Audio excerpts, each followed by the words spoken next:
اللہ تعالیٰ نے خاص طور پر اس زمین اور مسجد کے بارے میں فرمایا ہے کہ اس نے اسے اندر سے برکت دی ہے اور اس کے ارد گرد کی چیزوں کو برکت دی ہے۔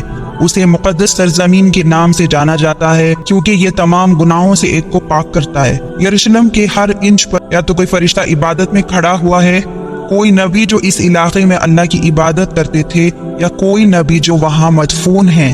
رسول اللہ صلی اللہ علیہ وسلم نے فرمایا کہ قیامت کے دن لوگوں کے درمیان سب سے پہلے قتل کا فیصلہ کیا جائے گا۔ اہل علم بیان کرتے ہیں کہ انسان اور اللہ کے درمیان پہلا معاملہ نماز ہے، لیکن لوگوں کے درمیان قتل ہے۔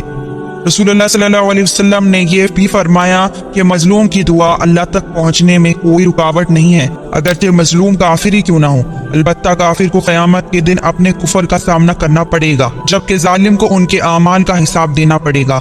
ہم غزہ میں ہونے والے تکلیف دہ واقعات دیکھ سن رہے ہیں، اور میں پہلے جذبات کی طرف توجہ دلانا چاہوں گا تاکہ آپ سمجھ سکیں۔ البتہ جان لو کہ اللہ ہمارے لیے کافی ہے اور وہ بہترین محافظ ہے، اس نے ہمیں نہیں چھوڑا۔ ہم مخالف لوگ توپ خانے یا مشکلات سے نہیں ڈرتے، کوئی چیز ہمیں ہلا نہیں سکتی کیونکہ ہم ایمان والے لوگ ہیں۔ ہمیں یقین ہے کہ ہم اکیلے نہیں ہیں، ہم جانتے ہیں کہ فتح اور مدد اللہ کی طرف سے آتی ہے اور الہی مدد اپنے راستے پر ہے۔ پیارے بھائیوں اور بہنوں، غزہ کے لوگ ایک ایسی نسل کشی کا سامنا کر رہے ہیں جس کا ہم نے طویل عرصے سے مشاہدہ نہیں کیا، اور دنیا بھی اس کی گواہی دے رہی ہے۔ رسول اللہ صلی اللہ علیہ وسلم نے فرمایا یہ وہ لوگ ہیں جن کو خیانت کرنے والے نقصان نہیں پہنچاتے کیونکہ ان کے پاس اللہ سبحانہ وتعالی موجود ہے۔ اب بات یہ ہے کہ جب ہم غزہ اور فلسطین کے لوگوں کو دیکھتے ہیں جو بار بار یہ ظاہر کر چکے ہیں کہ مشکلات سے کوئی فرق نہیں پڑتا ہے، تو ہم متاثر ہو سکتے ہیں۔ تاہم پیارے بھائیوں اور بہنوں، آئیے اپنی توجہ اپنی طرف لوٹائیے۔ ہم خندقوں کے پیچھے نہیں ہیں، نہ بھوکے مر رہے ہیں، نہ ہمارا پانی چھین لیا گیا ہے، اور نہ ہم پر بم گرائے جائیں گے۔ الحمدللہ ہمیں اس طرح نہیں آزمایا گیا جس طرح انہیں آزمایا گیا۔ مختلف لوگوں کو مختلف طریقوں سے آزمایا جاتا ہے۔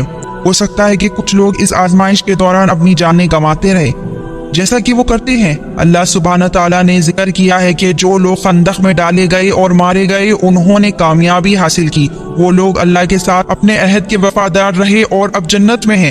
ہمیں اس میں کوئی شک نہیں کہ ہمارے مرحومین جنت میں ہیں۔ ان میں سے ہر وہ شخص جس نے اس ظلم اور جبر میں مبتلا اور ہلاک ہوئے، انہوں نے فتح حاصل کر لی ہے۔ لیکن خندق کے پیچھے اب بھی ایسے لوگ موجود ہیں جو زندہ رہتے ہیں اور ہار ماننے سے انکار کرتے ہیں۔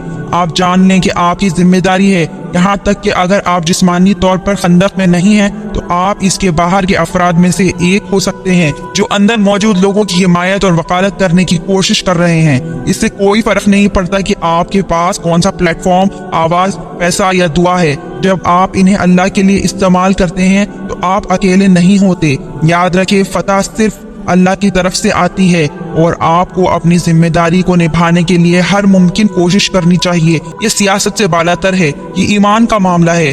جب آپ ظلم و ستم اور لوگوں کو ناقابل تصور تکلیف برداشت کرتے ہوئے دیکھتے ہیں اور پھر وہی اللہ کا شکر ادا کرتے ہیں تو آپ کو معلوم ہوتا ہے کہ فتح صرف اسی کی طرف سے آتی ہے۔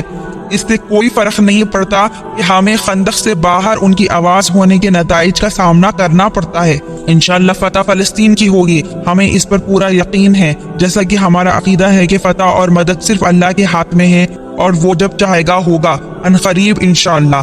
گزارش ہے کہ دعا کرتے رہیے۔ فلسطین کے لوگ ایسا ہے جس طرح وہ خندق میں ہیں اور ہمیں ان کی آواز بننی چاہیے۔